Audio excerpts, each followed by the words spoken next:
warahmatullahi wabarakatuh. Bertemu kembali bersama saya. Izinkan saya memperkenalkan diri. Nama saya Hanisa Natiani. Saya calon guru penggerak angkatan 10 yang bertugas di SMK Pembina 01 Kota Palembang. Nah, kali ini adalah tugas demonstrasi kontekstual modul 3.1, di mana modul ini adalah pengambil keputusan berbasis nilai-nilai kebajikan sebagai pemimpin. Nah, saya berkesempatan mewawancarai dua kepala sekolah yang sangat berpengalaman. Selamat menyaksikan.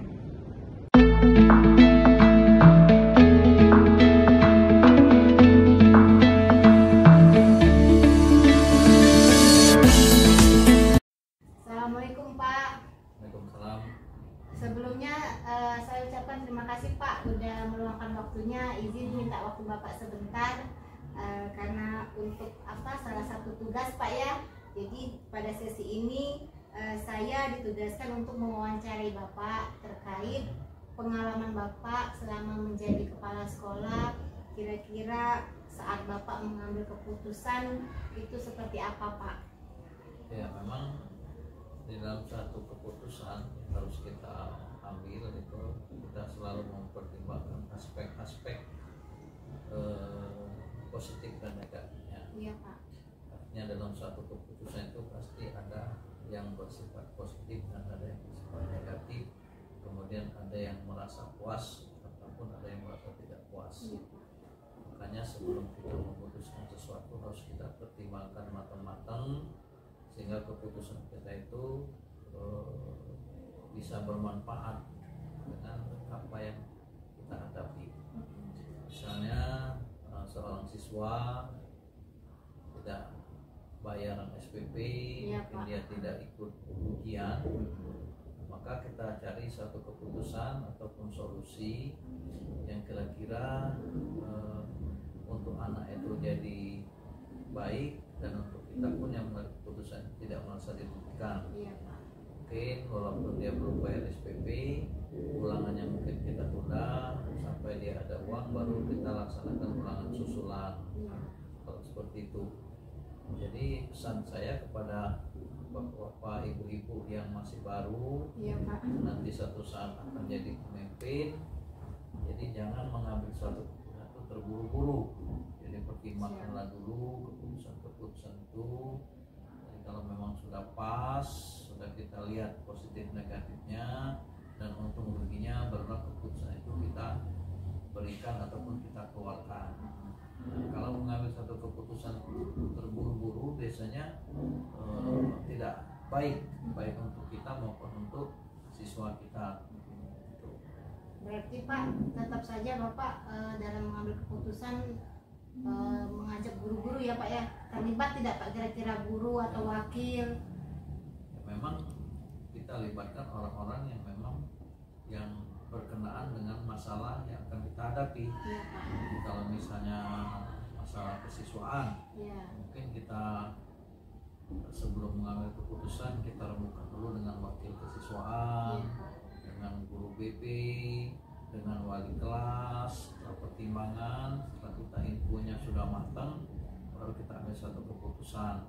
Artinya tidak bisa kita mengambil satu keputusan itu secara sendiri-sendiri ataupun individu, kecuali itu berkenaan dengan tugas pribadi kita atau diri kita sendiri, berarti itu kita harus ambil sesuai dengan keputusan perorangan. Tapi dalam satu organisasi, dalam satu sekolah, keputusan itu tidak bisa kita ambil secara langsung. Ya, Pak. Jadi kita harus ada rembukan dulu dengan orang-orang yang berkompeten dengan apa yang harus kita ambil keputusan tadi.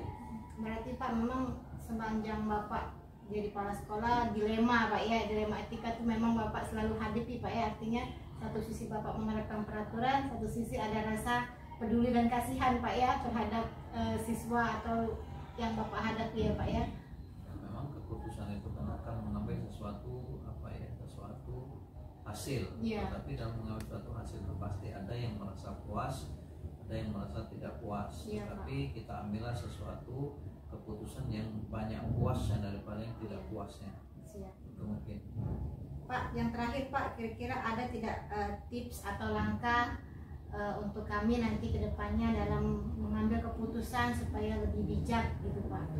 Tadi sudah saya singgung, sudah saya berikan penjelasan bahwa di dalam suatu mengambil keputusan itu janganlah kita terburu-buru. Ya Pak. Jadi kita harus mempertimbangkan segi positif dan segi negatif dari apa yang akan kita putuskan. Untuk yang muda-muda mungkin banyak emosionalnya, Ya, Pak. makanya tadi saya pesankan bahwa harus berkompromi dengan orang-orang yang tahu dengan hal-hal yang akan kita putuskan tadi. Bukan berarti kita itu harus menuruti kata mereka, tetapi kita harus mempertimbangkan sehingga pada saat kita mengambil suatu keputusan itu benar-benar keputusan yang baik dan yang tidak merugikan orang lain. Ya, siap. Baik Pak, terima kasih banyak Pak atas waktunya. Saya ucapkan terima kasih Pak. Wassalamualaikum warahmatullahi wabarakatuh. Ya, waalaikumsalam.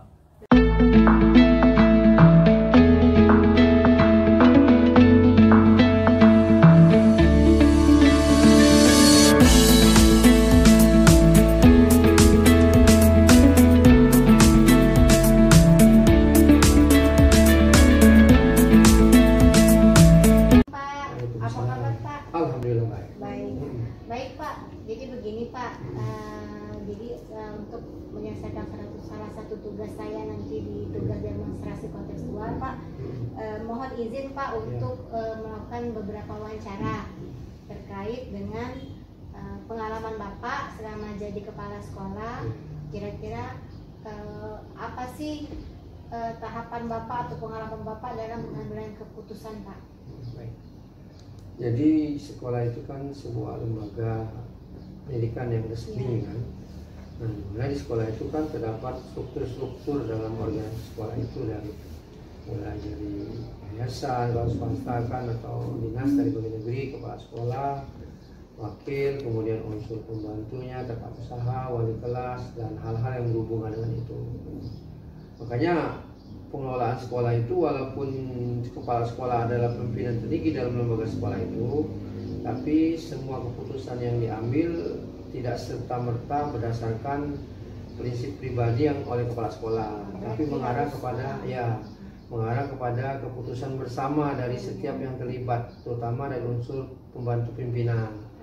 Nah, jika ada permasalahan-permasalahan, maka saya lebih cenderung untuk mengomunikasikan dengan wakil-wakil kepala sekolah yang ada, sehingga delegasi keputusan yang kita ambil itu kan lebih mudah kita sampaikan ke guru, karyawan, atau bahkan ke siswa itu sendiri. Nah, setelah keputusan diambil, maka tanggung jawab dari pelaksanaan keputusan itu semua pihak dapat mengetahui dan dapat bertanggung jawab.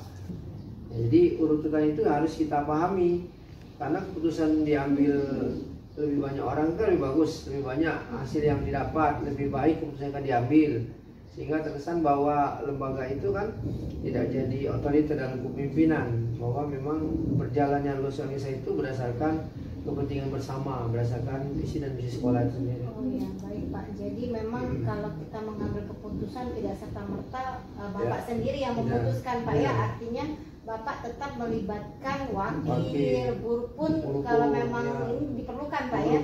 Nah Pak, kira-kira sepanjang perjalanan puluhan tahun lah Bapak udah jadi kepala sekolah, kira-kira ada tidak Pak yang bertentangan dengan kepentingan pribadi atau ya dilema etika lah Pak kira-kira? Nah, kan permasalahan di sekolah itu kan bersumbernya bukan hanya pada guru dan siswa. Yes, dari unsur yayasan, misalkan satu sisi yayasan misalkan menghendaki sekolah ini harus orientasinya pada kegiatan pengembangan pada pengetahuan. Nah, sementara kita kepala sekolah orientasi pengembangan pengetahuan tidak semata, tapi ada orientasi keagamaan yang berjalan ke situ. Nah, bagaimana tarik ulur ini sehingga keputusan diambil itu semua pihak tidak ada yang dirugikan? Maka kita kan mengomunikasikan dari atas keputusan tersebut.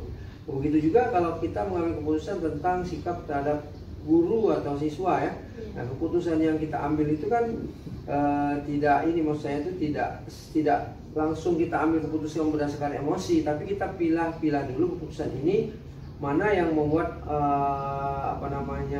sekolah ini tidak dirugikan dan yang bersangkutan pun tidak dirugikan. Jadi kita lebih pada mengambil jalan tengah. Makanya peran wakil, peran guru, dan terutama kalau ke siswa itu kan guru BK sama peran bagaimana permasalahan itu terjadi. Nah, urutan permasalahan juga kita pelajari kan, jangan kita ngambil keputusan pada saat itu tapi kita tidak tahu akar masalah.